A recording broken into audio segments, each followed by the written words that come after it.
Pati kami, ang mga asawa ko nagtrabaho sa gobyerno, nakataya. Tingnan mo naman yung pera. Kinuha ninyo sa GSIS, PhilHealth, 89, pinagbili nila. Saan itong pera? 25 tons of gold reserves natin, sold amounting to 129 billion. So, yan ha. Malinaw ha, malinaw. Billion po yung perang mga nawala dyan. Saan napunta yan? Hindi pa nasama yan, yung Maharlika funds. Sinong sasagot yan? Congress? Hindi malalaman yan kung nasaan yan, kung hindi imbestigahan. Yan dapat ang pinag-ukulan ng pansin netong mga nag-iimbestiga dyan ng Quadcom na yan. Dahil billion po, gastos-gastos kayo ng napakalaki para hahabulin yung million, ilang million lang yan. O yan, billion yan. Yan ang dapat hanapin nyo. Kasama pa yung flood control project kung anong nangyari yung mga yan. Nakakata talaga itong ginagawa nila. Wala. Naghahabol ka nga lang ng corruption, yung million ang hinahabol mo. Samantalang yung billion, hundreds of billions, hindi nyo hinahabol. Di ba? Eh, anong tawag yan sa billion na yan, di ba? Ha? Ayan oh, billion. O sabihin nyo, hindi naman nilulos tayo. Ano nangyari? 500 billion flood control project. O no, binabaha tayo. Bakit? Dapat yan yung imbestigahan ninyo. Ha? Quadcom? Tingnan po ninyo yung corruption dito sa bansang ito. Yung corruption, nalulunod na tayo sa corruption. Magkano ang ginagasta ng ating bansa araw-araw? Magkano?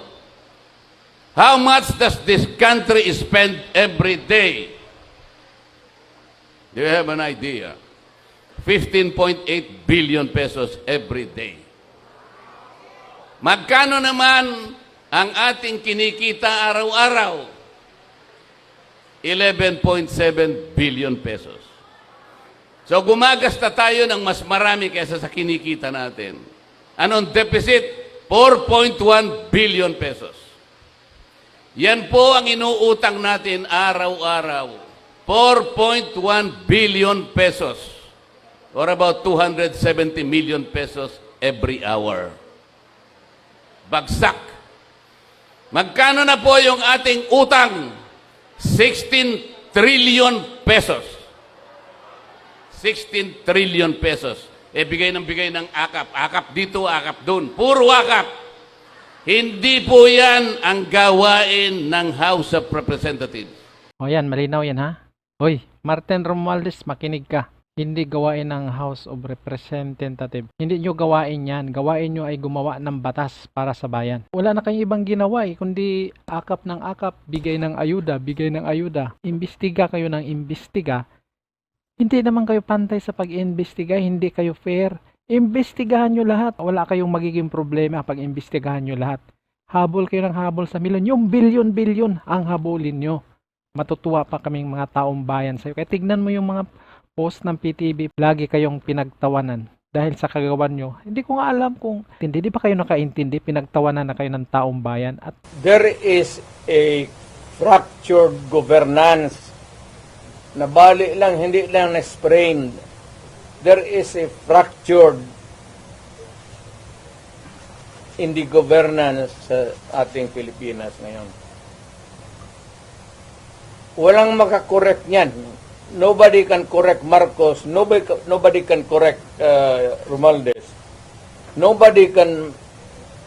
It's a long process mapapil sa Supreme Court unless you dala ka ng kaso doon.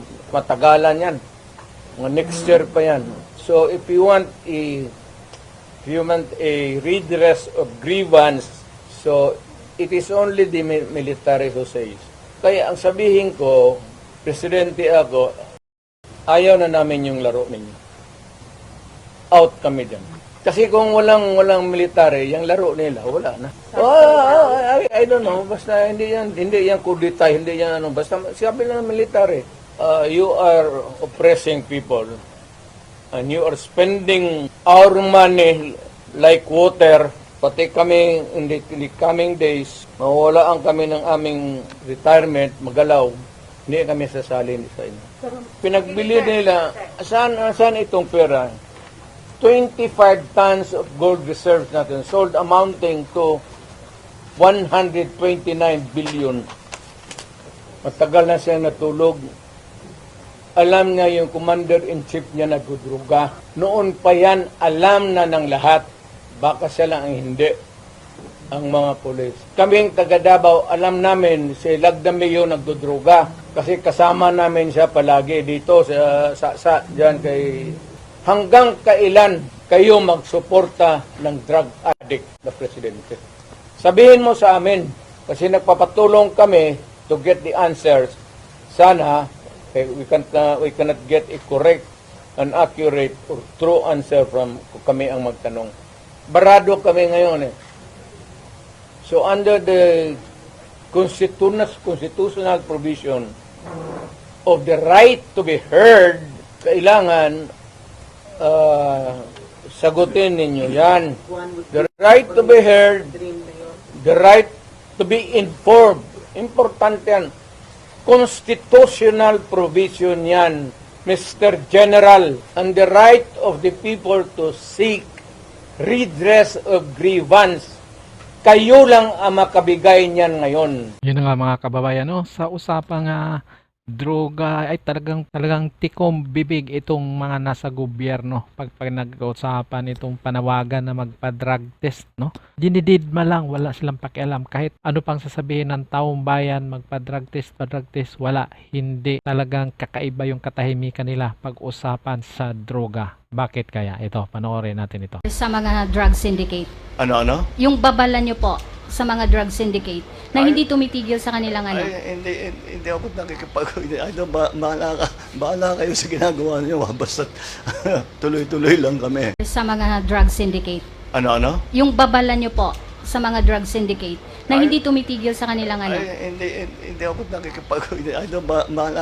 bahala kayo sa ginagawa niyo, basta tuloy-tuloy lang kami. Just warning for the remaining 3 years na yung malalaki at talagang tatamaan yun. And if you ask me kung mamatay yan, mamamatay talaga yan. Nasabi ko na, wag dito sa amin. Pag big time ka, hindi kita papatawarin. Sa harapan ng human rights, I will slit your throat. Wala akong pakialam. Sabihin ko sa inyo, wag mong gawain yan sa bayan ko. Ano ba yung tama?